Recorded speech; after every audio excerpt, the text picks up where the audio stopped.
ವರ್ಗದ ಮತದಾರ ನಾನು ಗೌರವಪೂರ್ವಕವಾದ ಕೃತಜ್ಞತೆಗಳನ್ನು ಅರ್ಪಿಸಲಿಕ್ಕೆ ಬಯಸ್ತೇನೆ.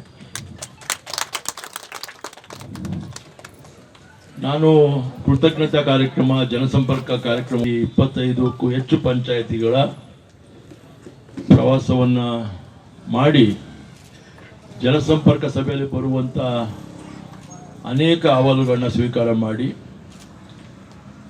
ಅದಕ್ಕೆ ಅನುಗುಣವಾದ ರೀತಿಯಲ್ಲಿ ಇವತ್ತು ಸರ್ಕಾರದ ಯೋಜನೆ ಮುಖಾಂತರ ಬರ್ತಕ್ಕಂಥ ಅನುದಾನವನ್ನು ವಿನಿಯೋಗ ಮಾಡಲಿಕ್ಕೆ ಅವಕಾಶ ಕಲ್ಪಿಸಿಕೊಟ್ಟಿದ್ದಾರೆ. ವಿಶೇಷವಾಗಿ ಈ ಸಂದರ್ಭದಲ್ಲಿ ನಮ್ಮ ರಾಜ್ಯದ ಮುಖ್ಯಮಂತ್ರಿಗಳಂತ ಮಾನ್ಯ ಸಿದ್ದರಾಮಯ್ಯ ಸಾಹೇಬರು ಏನು ಗ್ಯಾರಂಟಿ ಯೋಜನೆ ರಾಜ್ಯದ ಜನತೆ ನಂಬಿಕೆ ವಿಶ್ವಾಸ ಇಟ್ಟು ಕಾಂಗ್ರೆಸ್ ಪಕ್ಷಕ್ಕೆ ಇವತ್ತು ಬಹುಮತ ಬರುವ ಮುಖಾಂತರ ಮತ್ತೊಮ್ಮೆ ಸಿದ್ದರಾಮಯ್ಯ ಸಾಹೇಬರು ಮುಖ್ಯಮಂತ್ರಿಗಳಾಗಿ ಅಧಿಕಾರವನ್ನು ಸ್ವೀಕಾರ ಮಾಡೋದಕ್ಕೆ ಅವಕಾಶವನ್ನು ಕಲ್ಪಿಸಿಕೊಟ್ಟಂತ ರಾಜ್ಯದ ಮಹಾಜನತೆಯು ಕೂಡ ನಾನು ರಾಜ್ಯದ ಈ ಕೊಳ್ಳೇಗಾಲ ಕ್ಷೇತ್ರದ ಶಾಸಕನಾಗಿ ಕೃತಜ್ಞತೆಗಳನ್ನು ಅರ್ಪಿಸಲಿಕ್ಕೆ ಬಯಸ್ತೇನೆ. ಲೋಕಸಭಾ ಚುನಾವಣೆ ಸಮೀಪ ಇರುವಂಥ ಸಂದರ್ಭದಲ್ಲಿ ಈ ಕಾರ್ಯಕ್ರಮವನ್ನು ತರಾತುರಿನಲ್ಲಿ ನಿನ್ನೆ ರಾತ್ರಿ ನಾನು ಫೋನ್ ಮಾಡಿ ನಮ್ಮ ಅಧ್ಯಕ್ಷರಿಗೆ ಮತ್ತು ನಮ್ಮ ನಗರಸಭೆಯ ಗೌರವಾನ್ವಿತ ಸದಸ್ಯರುಗಳಿಗೆ ಶಾಂತರಾಜು, ಅಕ್ಮಲ್, ರಾಮಿ ಇವರಿಗೆಲ್ಲರಿಗೂ ಕೂಡ ಫೋನ್ ಮಾಡಿ ನೀವು ದಯವಿಟ್ಟು ನಮ್ಮ ನಗರಸಭಾ ಗೌರವಾನ್ವಿತ ಎಲ್ಲರ ಜೊತೆ ಮಾತನಾಡಿ ಈ ಕಾರ್ಯಕ್ರಮವನ್ನು ರೂಪಿಸ್ಕೊಳ್ಳೇಬೇಕು, ಎಲ್ಲಿ ಮಾಡಬೇಕು ಅಂತ ತೀರ್ಮಾನ ನೀವೇ ಮಾಡೋದನ್ನ ಸೇರುವಂಥ ಸ್ಥಳದಲ್ಲಿ ಮಾಡಿ ಅಂತ ಹೇಳಿ ಕೇಳಿಕೊಂಡೆ. ಅದರಂತೆ ಒಂದು ಒಳ್ಳೆಯ ಸ್ಥಳದಲ್ಲಿ ಈ ಕಾರ್ಯಕ್ರಮವನ್ನು ಮಾಡ್ತಾ ಇದ್ದೀರಾ. ಉರಿ ಬಿಸಿಲು, ಮಧ್ಯಾಹ್ನ ಜನ ಬರಲ್ಲ ಸರ್, ಉಪವಾಸದಬ್ಬ, ನೀವು ಈ ಟೈಮ್ಲಿ ಇಟ್ಕೋತಿರಲ್ಲ ಅಂತಂದ್ರು. ಇವತ್ತು ಮಾಡಲಿಲ್ಲ ಅಂದರೆ ಚುನಾವಣೆ ಆದಮೇಲೆ ಮಾಡಬೇಕಾಗಿತ್ತು. ಹಾಗಾಗಿ ಪ್ರಾರಂಭಿಕ ಸಭೆ ಕೊಳ್ಳೇಗಾಲ ವಿಧಾನಸಭಾ ಕ್ಷೇತ್ರದ ಅಭಿವೃದ್ಧಿಯ ಪರ್ವ ಪ್ರಾರಂಭ ಆಗಿದೆ. ಇದು ಪ್ರಾರಂಭಿಕ ಸಭೆ. ಅದರಲ್ಲೂ ಕೂಡ ವಿಶೇಷ ನಮ್ಮ ಜಯಣ್ಣನವರು, ಎಸ್ ಜಯಣ್ಣವರು ನಮ್ಮ ಹಿರಿಯ ಗೌರವಾನ್ವಿತರು. ಅವರು ಶಾಸಕರಾಗಿದ್ದಂಥ ಜನಪ್ರತಿನಿಧಿಗಳಾಗಿ ಸೇವೆ ಮಾಡಿದಂಥ ಕ್ಷೇತ್ರ ಇದು. ಆ ಸಂದರ್ಭ ಅವರು ಅನಾರೋಗ್ಯಕ್ಕೆ ತುತ್ತಾದರು. ಆ ಸಂದರ್ಭ ಸಿದ್ದರಾಮಯ್ಯ ಸಾಹೇಬರು ನನ್ನನ್ನು ಪಕ್ಷಕ್ಕೆ ಆಹ್ವಾನ ಮಾಡಿ 2018 ನನಗೆ ಅವಕಾಶ ಕಲ್ಪಿಸ್ಕೊಟ್ರು. ನಿಮ್ಮೆಲ್ಲರ ಪರಿಶ್ರಮದಿಂದ ಸುಮಾರು 52,000 ಮತಗಳು ತಾವು ನೀಡಿದ್ರು ಕೂಡ ಆ ಚುನಾವಣೆ ನನಗೆ ಗೆಲುವು ಆಗಲಿಲ್ಲ.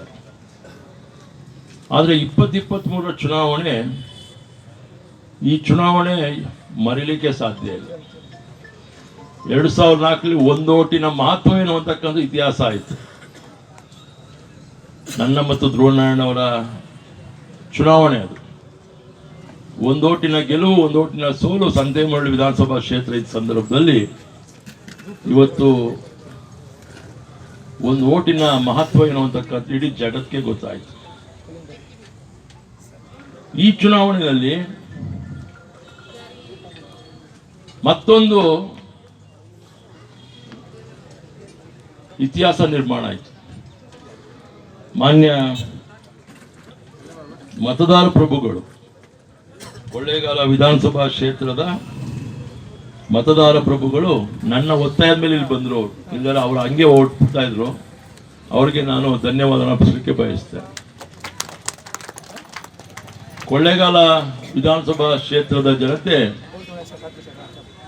ಸುಮಾರು 1,08,300 ಸುಮಾರು 59,519 ಮತಗಳ ಅಂತರದಲ್ಲಿ ನನಗೆ ತಾವು ಗೆಲುವನ್ನು ತಂದುಕೊಟ್ಟವರು. 5 ಗ್ಯಾರಂಟಿ ಯೋಜನೆಗಳು ಸರ್ಕಾರ ಅಧಿಕಾರಕ್ಕೆ ಬಂದ ಮೇಲೆ ಮೈನಾರಿಟಿ ಕಮ್ಯುನಿಟಿಗೋಸ್ಕರ ಬಂದಿರತಕ್ಕಂಥ ಹಣವನ್ನು ಸದ್ವಿನಿಯೋಗ ಮಾಡುವಂಥ ಒಂದು ಸನ್ನಿವೇಶವನ್ನು ಶಾಸಕರು ಕೈಗೊಂಡಿದ್ದಾರೆ. ಅವರು ಕೈಗೊಂಡಿರ್ತಕ್ಕಂಥ ಈ ಕಾರ್ಯ ಯಶಸ್ವಿಯಾಗಲಿ. ಮುಂದೆ ಇದೇ ರೀತಿ ಅಹಿಂದ ವರ್ಗದ ಹಿತವನ್ನು ಶಾಸಕರು ಕಾಪಾಡಲಿ ಅಂಥೇಳಿ ಮತ್ತು ಇದೇ ಸಂದರ್ಭದಲ್ಲಿ ಮಾನ್ಯ ಮುಖ್ಯಮಂತ್ರಿಗಳಾದಂಥ ಸಿದ್ದರಾಮಯ್ಯನವರು, ಉಪಮುಖ್ಯಮಂತ್ರಿಗಳಾದಂಥ ಡಿ ಕೆ ಶಿವಕುಮಾರ್ ಅವರು ಹಾಗೂ ನಮ್ಮ ಕ್ಷೇತ್ರದ ಶಾಸಕರಾದಂಥ ಕೃಷ್ಣಮೂರ್ತಿಯವರು ನನ್ನನ್ನು ನಿಗಮದ ಅಧ್ಯಕ್ಷನಾಗಿ ಮಾಡಿ ಮೊಟ್ಟ ಮೊದಲಿಗೆ ಪರಿಶಿಷ್ಟ ಜಾತಿ ಮತ್ತು ಪರಿಶಿಷ್ಟ ವರ್ಗದ ಆಯೋಗದ ಅಧ್ಯಕ್ಷರನ್ನ ಮಾಡಿದರು. ಬಹುಶಃ ಅದು ನನ್ನಿಂದ ಆರೋಗ್ಯ ದೃಷ್ಟಿಯಿಂದ ಸಾಧ್ಯ ಆಗಲ್ಲ ಅಂಥೇಳಿ ಮನವಿ ಮಾಡಿ ಭಾಳ ಸಹಾಯ ಮಾಡಿದ್ರು ಶಾಸಕರು. ಹಾಗಾಗಿ ಬೇರೆ ಯಾವುದಾದ್ರೂ ನಿರ್ಣಯ ಕೊಡಿ ಅಂಥೇಳಿ ನಾನು ಕೂಡ ಮನವಿ ಮಾಡ್ಕೊಂಡೆ. ಅವ್ರಿಗೆ ಇಷ್ಟ ಇಲ್ಲದಿದ್ರು ಕೂಡ ಒಪ್ಪಿ ಬದಲಾವಣೆ ಆದರೂ ಯಾವುದೇ ಜವಾಬ್ದಾರಿ ಕೊಟ್ಟಿದ್ದಾರೆ ಅದು ಪ್ರಾಮಾಣಿಕವಾಗಿ ಆ ಒಂದು ಸಂಸ್ಥೆ ಪರವಾಗಿ ಹೆಚ್ಚಿನ ಕೆಲಸ ಮಾಡ್ತೇನೆ. ಅದರಲ್ಲೇ ನಮ್ಮ ಕ್ಷೇತ್ರದ ಹಿತವನ್ನು, ನಮ್ಮ ಜಿಲ್ಲೆಯ ಹಿತವನ್ನು ಕೂಡ ಗಮನಿಸ್ತೇನೆ. ನನ್ನಿಂದ ಏನು ಸಾಧ್ಯ ರೈತ ಬಂಧುಗಳಿಗೆ ಅಷ್ಟು ಕೆಲಸಗಳನ್ನು ಮಾಡಲಿಕ್ಕೆ ನಾನು ಸಂಪೂರ್ಣ ಮನಸ್ಸಿದೆ. ಮತ್ತು 5 ವರ್ಷಗಳ ಇವರ ಅವಧಿಯಲ್ಲಿ ಕೊಳ್ಳೇಗಾಲದ ಪಟ್ಟಣದ ಪ್ರತಿಯೊಂದು ವಾರ್ಡ್ ಸಮಸ್ಯೆನೂ ಕೂಡ ಜೊತೆಗೆ ಬಗೆಹರಿಸಲಿಕ್ಕೆ ಪ್ರಯತ್ನ ಮಾಡ್ತೀವಿ. ಅವರಿಗೆ ಸಂಪೂರ್ಣ 5 ವರ್ಷ ಹೆಗಲು ಕೊಟ್ಟು ಅವರನ್ನು ಮತ್ತೊಮ್ಮೆ ಮಂತ್ರಿಯಾಗಿ ನೋಡ್ತಕ್ಕಂಥ ಅವಕಾಶ ಸಿಗ್ಬೋದು. ಅವರಿಗೆ ಶುಭ ಹಾರೈಸಿ ನಾನು ಮಾತು ಮುಗಿಸ್ತೇನೆ. ನಮಸ್ಕಾರ. ಆಯೋಗ ಅಧ್ಯಕ್ಷರಿಗೆ ಧನ್ಯವಾದಗಳು.